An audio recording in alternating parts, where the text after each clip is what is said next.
Hi, everybody. This is Dr. B, and welcome back to Dr. B Addiction Recovery.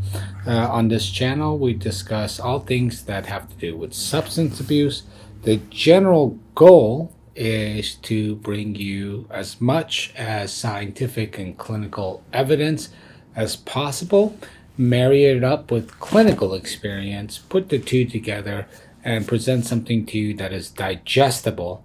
The goal being that we can clear some of the mystery from what addiction is, some of the medications involved, what recovery means, and so that you can take this information, run with it, whether you are someone who's suffering from substance abuse disorder, whether you are family or loved one, or you may be the public at large or public policy makers. All of it we think is beneficial because the goal is to have better outcome for the individual and society at large with as little cost as possible. Today's topic, I want to discuss what are the medications for opiate use disorder, which is the term we'll use, even though these terms are often changing. And that is the term we're going to use for opiate addiction. We'll call it opiate use disorder. What are the medications for it? And to answer that question, I want to really crystallize this question, asking what are the FDA approved group of medications for opiate use disorder? And those medications are three of them.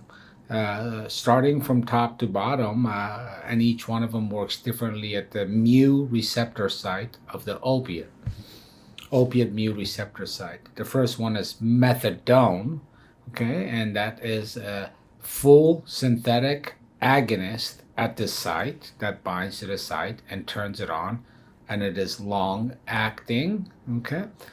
The second one is buprenorphine type products, including Suboxone and Subutex and other medications of that nature. Now, those are not full agonists, those are partial agonists, and they also strongly bind, even more strong than methadone. And they don't have necessarily the same full-on euphoric effects as something like obviously heroin, but to some extent methadone may have.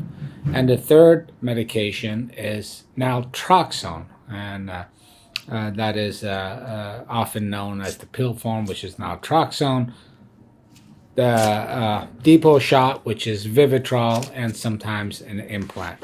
Now, that medication is not an agonist. It is not a partial agonist, but it is called an antagonist. That means it goes into the receptor, locks it, and doesn't allow it to work.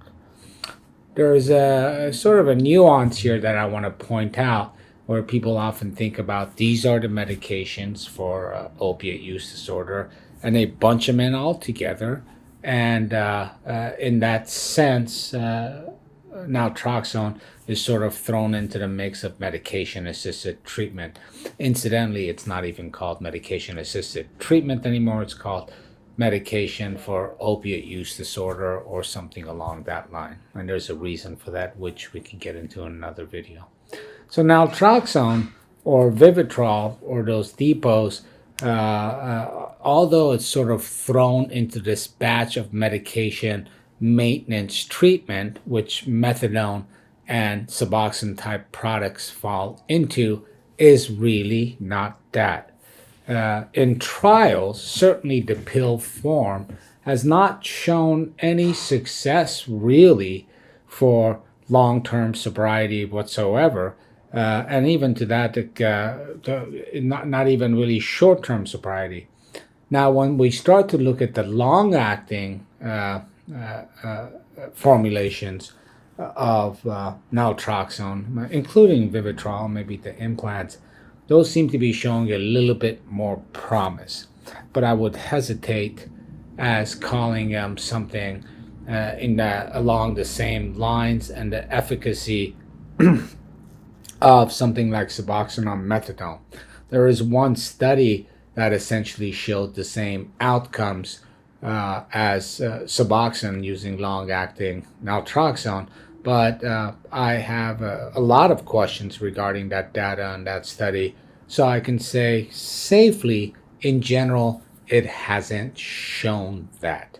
And so it would be a mistake to think of naltrexone, Vivitrol, the shot, the implant as medication assisted treatment for long term or even relatively short term opiate treatment, and it's showing any kind of success towards recovery. This is really important, I think, because more and more, partly because of marketing, partly because of the stigma towards Suboxone and methadone, Vivitrol is really pushed as medication assisted treatment, and I think this is sort of wrong. We can get into the discussion of the differences, the positives and the negatives of methadone and Suboxone, but right now I really want to draw out the distinction between classifying naltrexone as, yes, FDA approved for opiate use disorder, but no, it doesn't even come close to what I would call maintenance medication, or what's traditionally called medication assisted treatment. What would this medication be used for? And again, some people are quite hopeful about the long-acting naltrexone and its efficacy towards long-term recovery. I'm not as hopeful myself, and I haven't seen that. This is relapse prevention medication is one thing. It's really for someone who has been on sort of maintenance medication for some time and may need a little bit of cushion here as they make that bridge from medication assisted treatment, traditionally called, or maintenance medication, to no medication, and they're quite ready for it. And this could be a potential bridge relapse. The other group that this kind of falls into is, very highly motivated individuals that need quite a bit of accountability. Some data shows that if you're able to go through the initial phases of withdrawals, and even up to a couple of weeks, you may be successful at this. But I think this is for people that are in highly sensitive jobs, such as airline pilots, airplane mechanics, conductors, somebody working in a nuclear power plant. I think this is a great way for those highly motivated individuals that don't really want to be on any medication, or their job demands that they're not on any kind of medication. And this gives that benefit added security. So you need a highly motivated individual. Other than that, there hasn't really been any studies to sort of delineate that this is a good long-term recovery medication, because all it does is block the opiate mu receptor in that way. So 3 medications, FDA approved. One is a full agonist, which is methadone, and that is can be considered as medication assisted treatment or maintenance treatment, and it's fully synthetic. The next one is buprenorphine type products, including Suboxone. Well, that one's a partial agonist, and it's also indicated for long-term treatment and medication assisted treatment, maintenance medication. And the third one, also FDA approved, is Vivitrol, Naltrexone, any of those. The real name is Naltrexone, and it appears that the oral form, the pill, which you take once daily, has really obvious, gross, poor efficacy for this disease.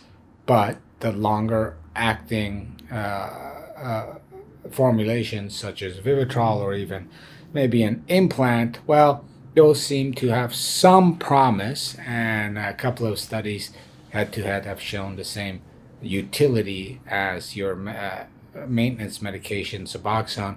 But I myself am suspect, and I don't know how much I've seen. Well, what should they be used for? Relapse prevention, highly motivated individuals, and somebody that can't be on this opiate medication in any way, shape, or form. Thank you very much. I hope to cover more of this issue in other videos, including the differences between Suboxone and Methadone and who should be on which. And if you like this video and want to see others like it, please click on the link above to see related videos. And we would appreciate it if you click on the links below to my left to subscribe and like our channel, as it helps us grow. Be safe out there during COVID. Take care and see you soon.